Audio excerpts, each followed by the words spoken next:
Hey, welcome back to Spirit Music Meetups. Mike Burris here.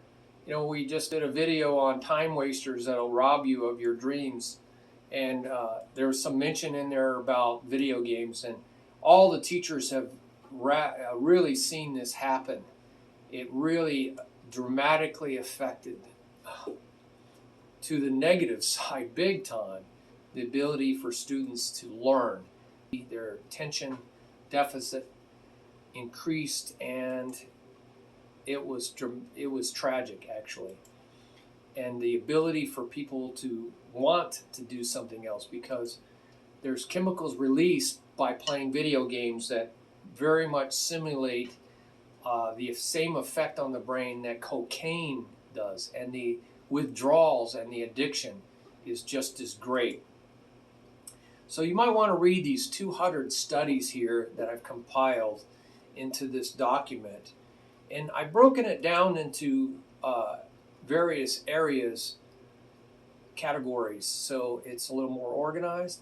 One is that it increases inattention, the ability to focus. And I always say that focus is fire. It's a magnifying glass, takes the rays of the sun and focuses them down into one very fine point that will burn a hole in your skin or set anything on fire. So focus is fire. It'll create a fire. And it is power. That fire creates power, by the way. That's how power plants are run, by fire. So there's a lot of things I use in drumming to help people focus, and counting and singing is one of them. Using your mouth focuses your thoughts in one direction instead of scattered all over the place.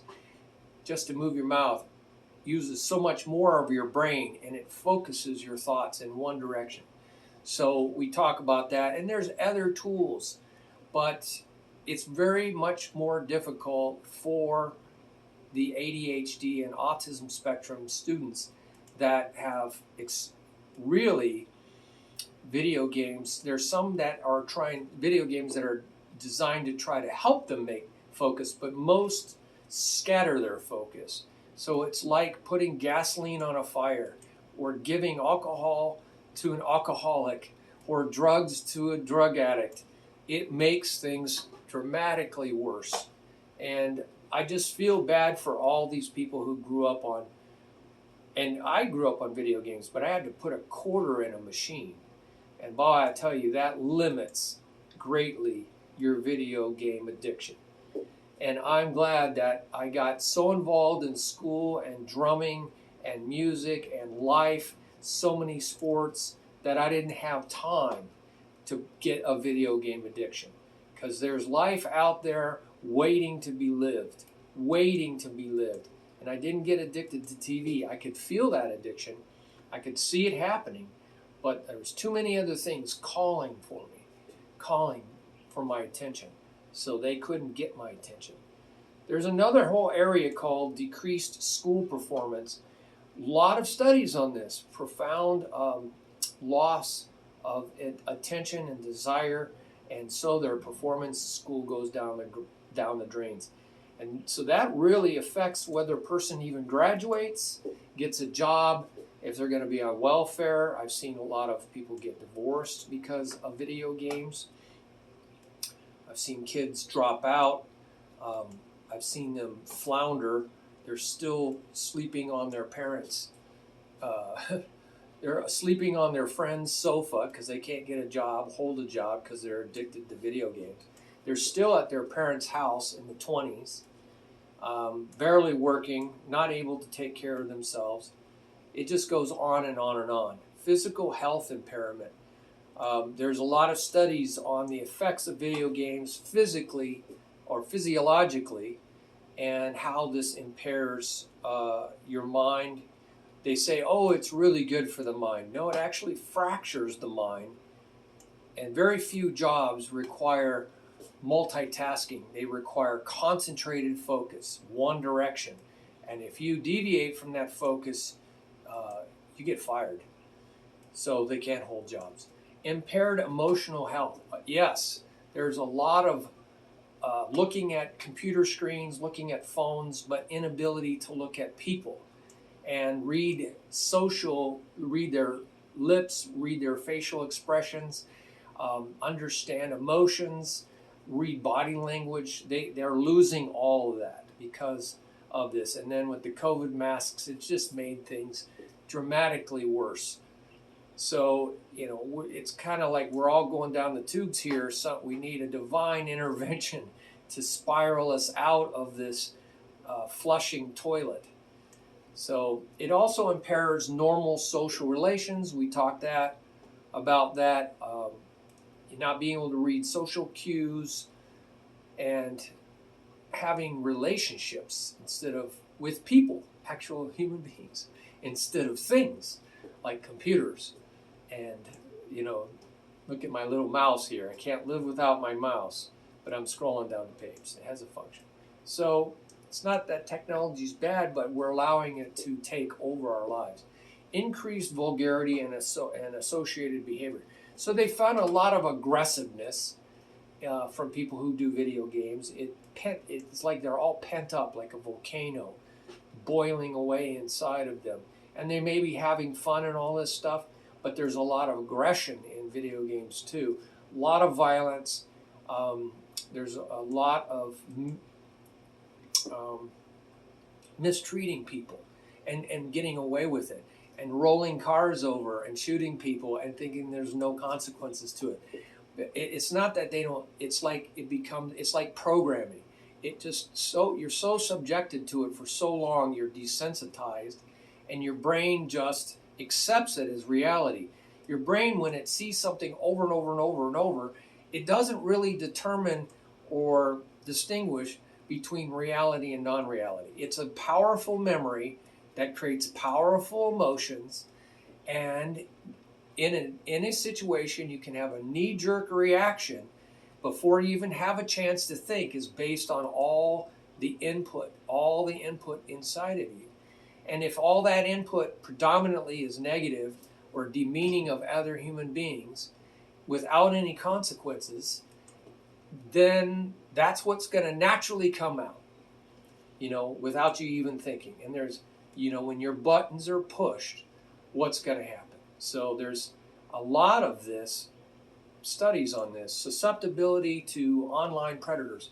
Yeah, being online all the time opens you up to a lot of sex trafficking, pedophiles, a lot of stuff like that. So they're always trying to bust people online by going in and playing the games with people and trying to find who's the adults playing with the 14-year-olds that are trying to pick up the 14-year-olds. And then there's increased impulsive behavior. Yes, that knee-jerk reaction, impulsiveness. So because there's no really thinking, there's no, we learn these things from parents and teachers, consequences to your actions. And when you're young, you don't think too far, not very far past your nose, because you haven't been hurt, you haven't been hurt enough times, and you haven't hurt yourself enough times. We tend to live by life of hard knocks. And if you're all spending all your time in front of a computer game, you won't get that. And you won't be getting it from other people that talk to you and tell you about things that happen in their life. So that doesn't go inside you. So consequently, you're just learning from some bogus game maker that's making a lot of money and going to the bank and laughing his butt off because he or she's educated, learned all these programming languages. I had to learn a lot of programming languages, and all these other people are just playing the game. And they're laughing all the way to the bank. Increased risk-taking, yes. Again, because you don't see that taking risks in a video game, you just get back up and just keep fighting. You just get back up after your car's rolled, you just keep driving. That's not the way it works in the real life. People die, you die, other people die. Some people are maimed for the rest of their life.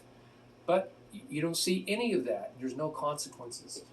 Increased aggression due to decreased sensitivity. Yeah, we talked about that. The video games desensitize you. It's like programming in cults and terrorist groups. You just keep giving it to people, and after a while, they don't know the difference and they don't care.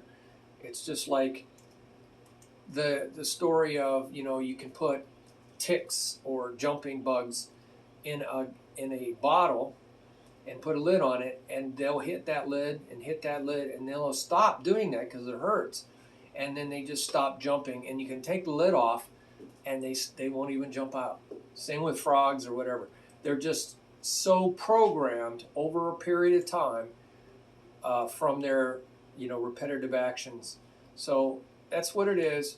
Increased relational aggression. Yeah, this is another that it's a lot of studies on this, that aggression in relationships. So there's been a lot of divorces and aggression.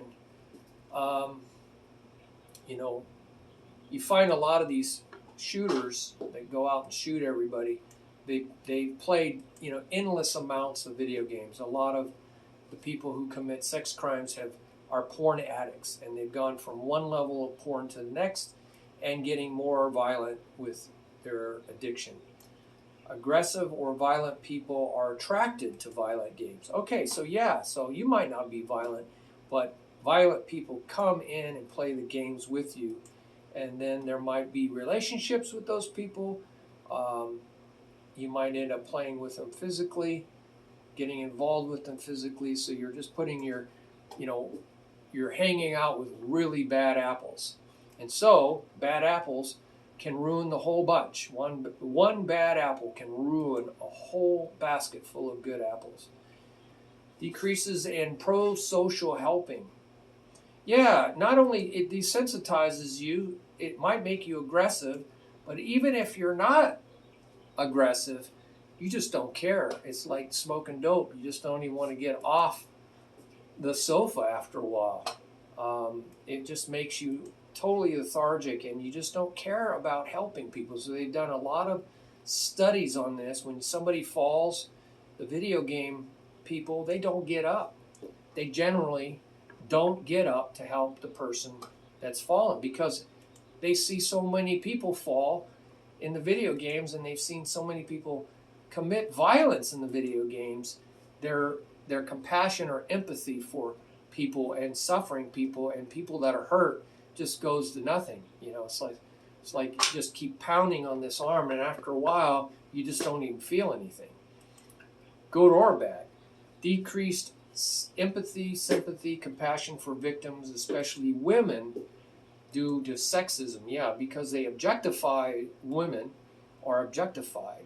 They're just objects in video games. So then it's very easy to do that. Very easy, because it's all subconscious. It's programming of our minds like a supercomputer. Then there's addictions. There's a whole thing on addictions and the signs of addiction for parents to see what the signs of addictions are. And then there's recommendations. There's some websites that are designed to help people with these problems, help them get out. I had a roommate that, man, it was a spiritual battle to get free from the demons. Literally, there were demons, no doubt about it, associated with video games. And it's a spiritual thing, and they are feeding off their souls, and they're addicting them, and wanting, creating within them desires and images and that are so ungodly, it's unbelievable. And they're wondering why people are committing so much crime. It's whatever you fill your head with 24/7 is going to greatly influence you. There's a thing about setting time limits. They even have some phones. They were talking about limiting the amount of time you actually spend on your phone, because it's causing cancer. People used to hold them up against their ear. Now they're not doing that they got earbuds in their head all the time, but it's affecting them. And so in some countries, they're talking about ways to limit the amount of time you spend on these devices, because it's really impacting their society. I believe South Korea is a leader in that area. Recommended websites. So this is a fantastic document. A lot of people go, oh, that doesn't. There's not. Well, they won't read it, will they? They're so convinced about their addiction that it doesn't have any effect on them. That's like talking to an alcoholic or cocaine addict, a heroin addict, and saying, well, what do you think about drugs? Most of them they're not going to tell you much truth about drugs. They're pretty deceived and deluded. Some of them might finally say, I want to get off this. It's tearing my life apart. I'm living in the streets. Never thought I'd end up living in the streets. Well, nobody starts out wanting to be a prostitute. One thing leads to the next. It's called the slippery slope. Once you start going down that slippery slope, boom. You think that Germany, the people of Germany, really envisioned 45 million people dying in World War I or World War II?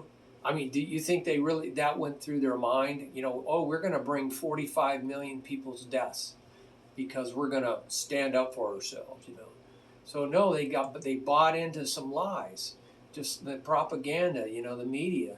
They were, giving us lies, and they were buying into the lies. They weren't really looking at the facts behind the lies, and they just, this push, and all the media was starting to say the same things, and then, so they took over all the key elements of society. This is how communism has gone into every country. So you just take over the key areas of every society, get everybody to talk the same talk, and then cancel everybody. Make everybody feel bad if they don't talk the same talk, And that's how they did it, and that's how they're doing it right now. So you got to go past that. So I think this is a good starting point, and there's plenty of websites down there and links. You can go study this for yourself. But, these are people who are trying to help fix the problem, because they very clearly have spent a lot of time and seeing that there is a real problem with video games, and it's profoundly affected our society. It affected every teacher I know, and we've all talked about it at length. It was disastrous to watch the effect on people's lives.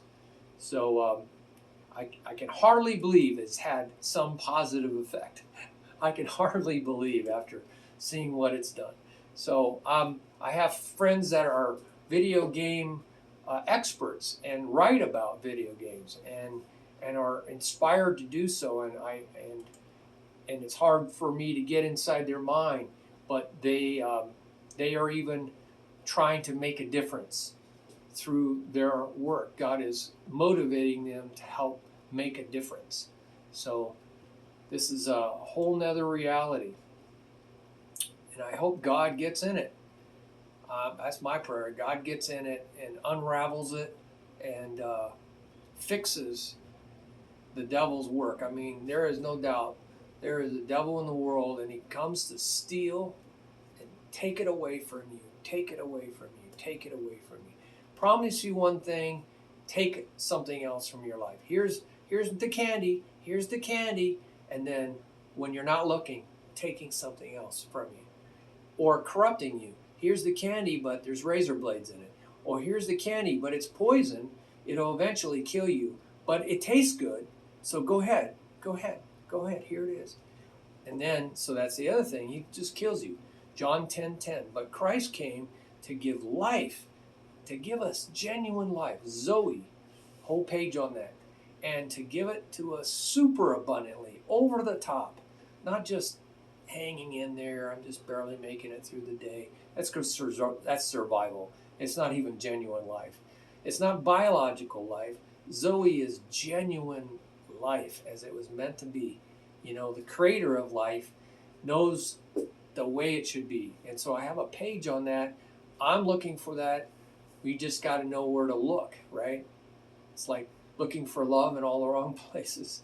Video games is not life. It does entertain you, just like movies entertain you. A lot of things entertain you, but does it give you genuine life, passion, right?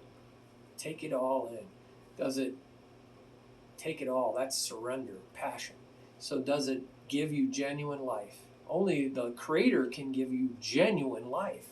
And if anybody can give it to you super abundantly, over the top, overflowing out of your life, it would be him, right? The creator knows how to, how I work, right?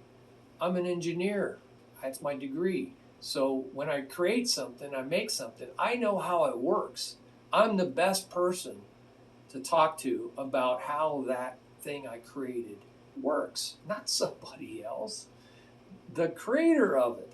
So thank you very much for your patience. Put your comments down below. Teach one another. That's what they're for. Comments below and on the page also. Teaching one another so we can all move forward. Put your experiences down there. I appreciate it. It'll help other people. And that's what it's all about.